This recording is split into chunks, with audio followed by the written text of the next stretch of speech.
अस्सलाम वालेकुम दोस्तों, मैं ਤੁਹਾਡਾ मेज़बान मियाँ मोहम्मद अफसल भट्टू ਤੇ ਅੱਜ ਮੈਂ ਆਪਣੇ ਕਿਸਾਨ ਦੋਸਤਾਂ ਵਾਸਤੇ ਲਿਆ ਜਨਾਬ ਇਲੈਕਟ੍ਰਿਕ ਬਾਈਕ ਹੈ ਜੋਲਟਾ ਦੀ ਦੋਸਤੋ। ਤੇ ਇਹਦੀ ਜਿਹੜੀ ਸਪੀਡ ਹੈ ਮੈਕਸਿਮਮ ਟਾਪ ਸਪੀਡ ਉਹ ਅੱਜ ਚੈੱਕ ਕਰਾਂਗੇ। ਤੇ ਇਹ ਬਿਜਲੀ ਤੇ ਚਾਰਜ ਹੁੰਦੀ ਹੈ, ਸੋਲਰ ਸਿਸਟਮ ਤੇ ਵੀ ਚਾਰਜ ਹੋ ਜਾਂਦੀ ਦੋਸਤੋ। ਤੇ 60 ਤੋਂ 80 ਕਿਲੋਮੀਟਰ ਕਰਦੀ ਹੈ ਜਨਾਬ ਰੋਡ ਤੇ। ਇਹਦੀ ਟਾਪ ਸਪੀਡ ਚੈੱਕ ਕਰਨੇ ਆ ਵੀ ਇਹ ਕਿੰਨਾ ਕੁ ਦੌੜਦੀ ਹੈ। ਤੇ ਅਸੀਂ ਅੰਦਰ ਤੇ ਬੈਠੇ ਹੋਏ ਦੋ ਜਣੇ, ਮੈਂ ਤੇ ਅਦੀਲ ਅਫਜ਼ਲ ਬੱਟੂ, ਤੇ वन चेक करवाने जनाब। बैठो ए चल पिया जे।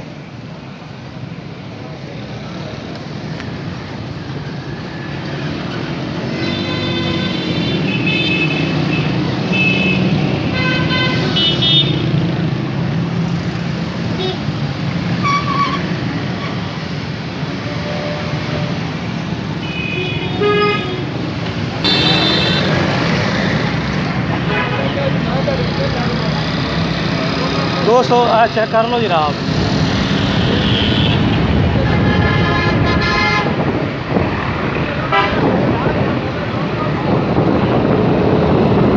चाली तो जा रही है।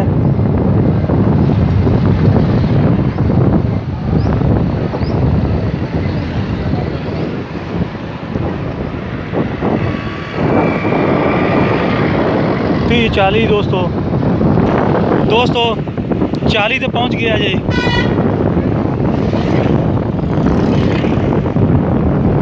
पंजाब क्रॉस ट्रैफिक ज़्यादा है दोस्तों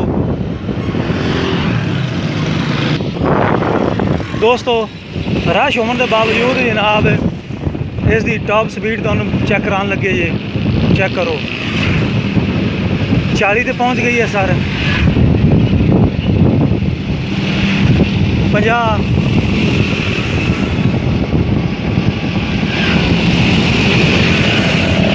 60 क्रॉस हो गया दोस्तों।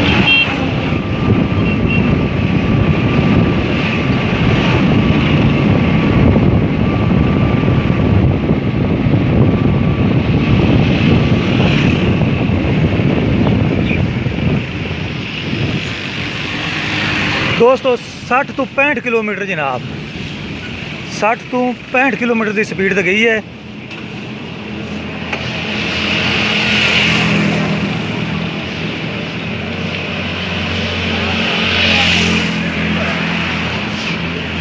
मैक लाल है बिच दोस्तों। ए जनाब वापसी चले हैं, चेक कर लो जनाब टॉप स्पीड इसकी।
गियर बदलने का झंझट को नहीं दोस्तों।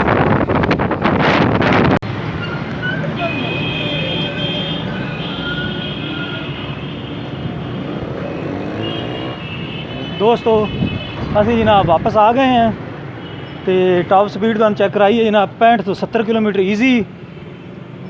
तो वापस जनाब शोरूम ते पहुँचे हैं। 65 तो 70 किलोमीटर आराम नाल जाती जनाब, आराम नाल तुसां वेखी भी होगी 60 65 70 तो इंज चलती है जिस तरीके आम नॉर्मल बाइकां चलदियां ने। ਤੇ ਮੇਰਾ ਖਿਆਲ ਹੈ ਤੁਹਾਨੂੰ ਇਹ ਪਸੰਦ ਆਈ ਹੋਵੇਗੀ ਜੋਲਟਾ ਦੀ ਬਾਈਕ ਇਲੈਕਟ੍ਰਿਕ। ਹੁਣ ਮੈਂ ਤੁਹਾਡੇ ਸਾਰੇ ਦੋਸਤਾਂ ਦੀ ਇਜਾਜ਼ਤ ਚਾਹਣਾ, ਤੁਹਾਡਾ ਮੇਜ਼ਬਾਨ ਮੀਆਂ ਮੁਹੰਮਦ ਅਫਜ਼ਲ ਬੱਟੂ। ਅੱਲਾ ਹਾਫਿਜ਼। ਪਾਕਿਸਤਾਨ ਜ਼ਿੰਦਾਬਾਦ।